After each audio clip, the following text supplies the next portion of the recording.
स्वागत है आप सभी का मेरे वीडियो में। और आज का जो वीडियो है वो कॉल्स इन एडवांस पे है। पिछला वीडियो में हम लोग कॉल्स इन एरियर के बारे में पढ़े थे, तो आज के वीडियो में कॉल्स इन एडवांस, ये पार्ट 2 होगा इस वीडियो का।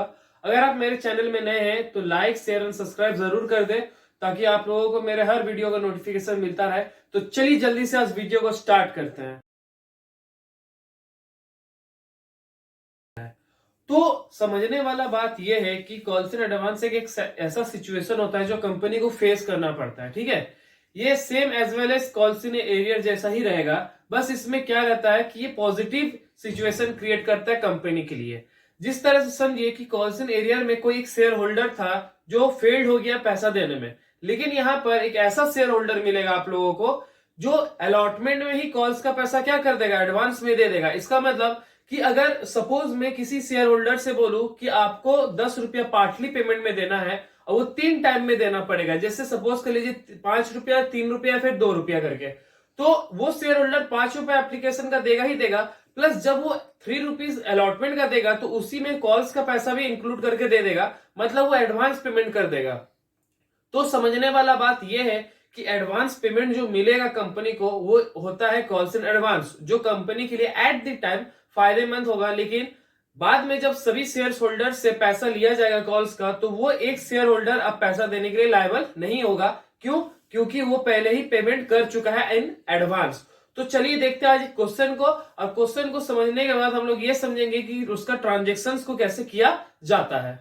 पहले समझेंगे, उसके बाद उसका ट्रांजेक्शन को पास करेंगे। ठीक है, तो समझिए कि कंपनी क्या कर रही है, कंपनी इशू कर रही है 10,000 शेयर्स और एक शेयर्स का दाम कितना है, 10 रुपया। कंपनी पेमेंट मांग कैसे रही है, एप्लीकेशन में 5 रुपया, अलॉटमेंट में 3 रुपया, फर्स्ट कॉल में 2 रुपया, तो टोटल मांगी भी 10 रुपया और शो भी कर रही है 10 रुपया। अब इन 10,000 शेयर्स में से एक ऐसा शेयर होल्डर है जिसके पास कितना शेयर्स है, 500 शेयर्स है, और वो पेड कर दिया इंटायर मनी, पेड कर दिया वो इंटायर मनी इन अलॉटमेंट। अब बात समझने का ये है कि अलॉटमेंट में इंटायर मनी पेड जब किया गया है तो बचा कुचा पैसा था कितना, क्यों? क्योंकि शेयर होल्डर ने तो 5 रुपए एप्लीकेशन का दे ही दिया होगा, तभी जाके उसको 500 शेयर्स भी मिला होगा।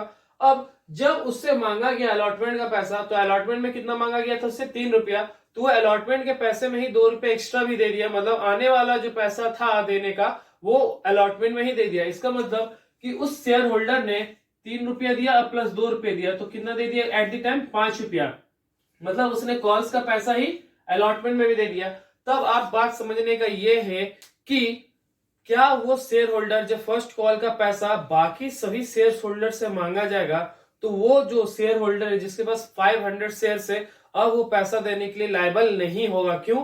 क्योंकि वो एडवांस पेमेंट कर चुका है। तो इसका जनरल एंट्री किस तरह से पास किया जाएगा, चलिए अब हम लोग वो देखते हैं। ठीक है, तो सबसे पहला जनरल एंट्री कॉमन सा है, आप लोगों को पता होगा कि सबसे पहले कंपनी को दिया जाता है पैसा एप्लीकेशन का, उसके बाद वो पैसा कंपनी, एप्लीकेशन का जो पैसा होता है वो कंपनी कहां पर ट्रांसफर कर देती है, शेयर्स कैपिटल में। तो सबसे पहला ट्रांजेक्शन क्या बनेगा आपका, bank account debit to share application.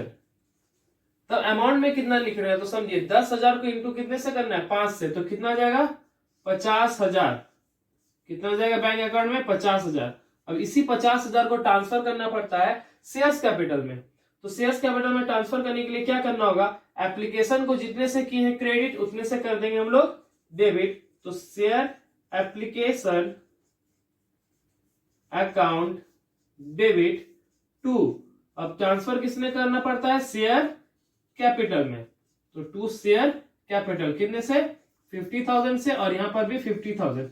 ये तो रहा एप्लीकेशन का ट्रांजेक्शन। ठीक है, अब अलॉटमेंट का ट्रांजेक्शन देखते हैं जहां पर कॉल्स इन एडवांस आएगा। तो अलॉटमेंट का एंट्री क्या होता है, share allotment account debit to share capital. अब शेयर कैपिटल कितने का था, 3 रुपया का था, मतलब अलॉटमेंट में उसको कितना देना था, 3 रुपया देना था, कितने शेयर्स पे, 10,000 शेयर्स पे। तो कंपनी को ये अनुमान लगाना पड़ा कि अकाउंट में कितना आएगा, 30,000। अब समझिए कि जब ड्यू पेमेंट को दिखाया जाता है तो कंपनी को यहां पर यह मानना पड़ता है कि मेरे पास अलॉटमेंट का इतना पैसा आएगा, लेकिन जब बैंक का ट्रांजैक्शन करते हैं तब कंपनी को पता चलता है कि पैसा ज्यादा आया, कम आया, या जितना सोचे थे उतना ही आया। तो याद रखिए ट्रांजैक्शन यहां पर चेंज नहीं होगा, ट्रांजैक्शन हमेशा बैंक के ट्रांजैक्शन में ही चेंज करना पड़ेगा आप लोगों को। मतलब बैंक अकाउंट में ही आप लोगों को शो करना पड़ेगा कि पैसा ज्यादा आ रहा है, कम आ रहा है, या फिर उतना ही आ रहा है जितना कंपनी ने अनुमान लगाया था। तो चलिए अब देखते हैं कि बैंक ट्रांजैक्शन में 30,000 आएगा या ज्यादा आएगा। तो बैंक ट्रांजैक्शन का क्या एंट्री बनेगा, बैंक अकाउंट डेबिट। ठीक है, बैंक में पैसा आएगा और किसका आएगा, अलॉटमेंट को जितने से किए थे डेबिट उतने से क्या कर देंगे हम लोग, क्रेडिट कर देंगे। तो टू शेयर अलॉटमेंट, तो शेयर अलॉटमेंट कितने से रखेंगे, 30,000 से। अब चलिए समझिए एक चीज कि एक शेयर होल्डर था जिसके पास कितना शेयर था, 500 शेयर्स था, और उसने क्या किया, अलॉटमेंट में कॉल्स का ही पैसा दे दिया। मतलब वो शेयर होल्डर 500 शेयर्स का जो पैसा होगा 2 रुपया का, मतलब 1000 रुपीज, वो क्या किया, अलॉटमेंट में ही दे दिया as a calls in advance. तो अब यहां पर बैंक अकाउंट में 30,000 नहीं आएगा, 30,000 से ज्यादा आएगा। कितना ज्यादा आएगा, 1,000 ज्यादा आएगा। क्यों, क्योंकि उस शेयर होल्डर ने एडवांस में पेमेंट कर दिया। तो यहां पर हम लोग को लिखना पड़ेगा टू कॉल्स इन एडवांस, कितना, 1,000। अब 1,000 आया कैसे, तो आप लोग यहां लिख सकते हैं 500 इंटू 2, तो कितना आ गया 1,000। तो बैंक ट्रांजेक्शन में कितना आएगा, 31,000 आएगा। कितना आ जाएगा, 31,000। समझने वाला बात यह है यहाँ पर कि कॉल्स इन एडवांस क्रेडिट में क्यों है, क्योंकि पिछले वीडियो में अगर आप लोग देख चुके होंगे तो कॉल्स इन एरियर रहता है डेबिट में। क्यों, क्योंकि वो कंपनी के लिए होता है लॉस, और कॉल्स इन एडवांस जो होता है वो कंपनी के लिए फायदा होता है। तो मैं ये भी बोल सकता हूं कि कॉल्स इन एडवांस जो रहेगा वो होता है गेन, और गेन जो होता है वो रहता है क्रेडिट में। तो कॉल्स इन एडवांस भी कहां रहेगा, क्रेडिट में। और कितने से क्रेडिट रहा, 1,000 से। मतलब 30,000 आया, चलिए ठीक है, 1,000 एक्स्ट्रा आ गया, तो बैंक अकाउंट में कितना आ गया, 31,000। ये कंपनी को ट्रांजेक्शन शो करना पड़ता है। क्यों, क्योंकि कंपनी जब भी ट्रांजेक्शन अकाउंट में लेती है, जब भी कोई पैसा अकाउंट में लेगी, तो याद रखिए कंपनी को ये शो करना पड़ेगा कि पैसा आ कहां से रहा है और क्यों आ रहा है। तो यहाँ पर 30,000 तो कंपनी ने पहले ही बता दिया था कि अकाउंट में 30,000 आएंगे, एक्स्ट्रा कितना आ गया, 1,000। तो 1,000 क्यों आया, कॉल्स इन एडवांस, मतलब एक शेयर होल्डर था जिसने एडवांस में पेमेंट कर दिया। अब इसका जो इफेक्ट पड़ता है वो कॉल्स में भी पड़ेगा। तो कॉल्स में इसका जनरल एंट्री का क्या इफेक्ट पड़ेगा, चलिए देखते हैं। कि कॉल्स का पैसा अलॉटमेंट में दे दिए, तो क्या वो शेयर होल्डर फिर से थोड़ी ना पैसा देगा बार बार कॉल्स का।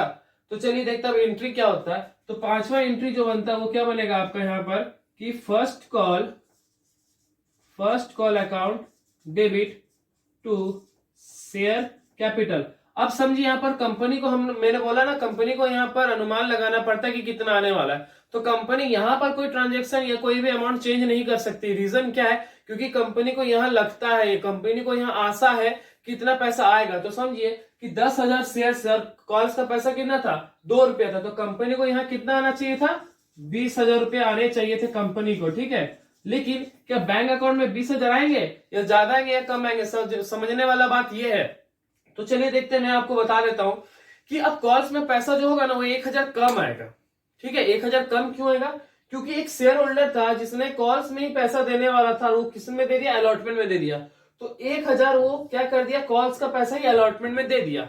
मतलब वो एडवांस में पेमेंट कर चुका। अब वो शेयर होल्डर बार बार आपको पैसा देने के लिए लायबल नहीं है। मतलब क्या है कि एप्लीकेशन अलॉटमेंट और कॉल्स का पैसा पूरा होने से पहले उसने अपना पूरा लायबिलिटी को क्या कर दिया, खत्म कर दिया, अलॉटमेंट में एडवांस का पेमेंट करके। तो यहां पर जब बैंक में पैसा आएगा, bank account debit to first call जब आएगा, तो यहां आएगा 19,000। कितना जाएगा, 19,000।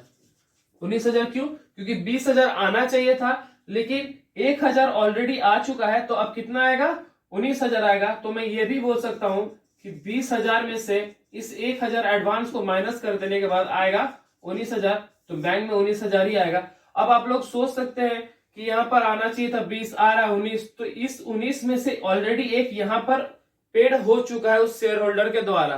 तो आप लोग देख सकते हैं कि calls in advance and calls in area का जो ट्रांजेक्शन वो बहुत ही ज्यादा सिंपल है। आप जाइए अपने किताब को खोलिए, calls in area and calls in advance का जितना भी क्वेश्चन है उस सबको बनाने का कोशिश कीजिए। अगर आप लोगों से नहीं बनेगा, कोई डाउट होगा, तो आप मुझे मेरे इंस्टाग्राम अकाउंट में भी फॉलो कर सकते हैं। आप वहां पर मुझे डीएम कर सकते हैं। अगर आपको कोई भी दिक्कत, कोई भी डाउट अगर होगा, तो मैं उस पे भी आपके लिए एक वीडियो बना दूंगा। तो उससे आप लोगों का डाउट पूरा क्लियर हो जाएगा। सवाल एक का रहेगा लेकिन जवाब सभी के लिए रहेगा। तो आई होप आपको ये जो कॉल्स इन एडवांस है वो आज समझ में आ गया होगा।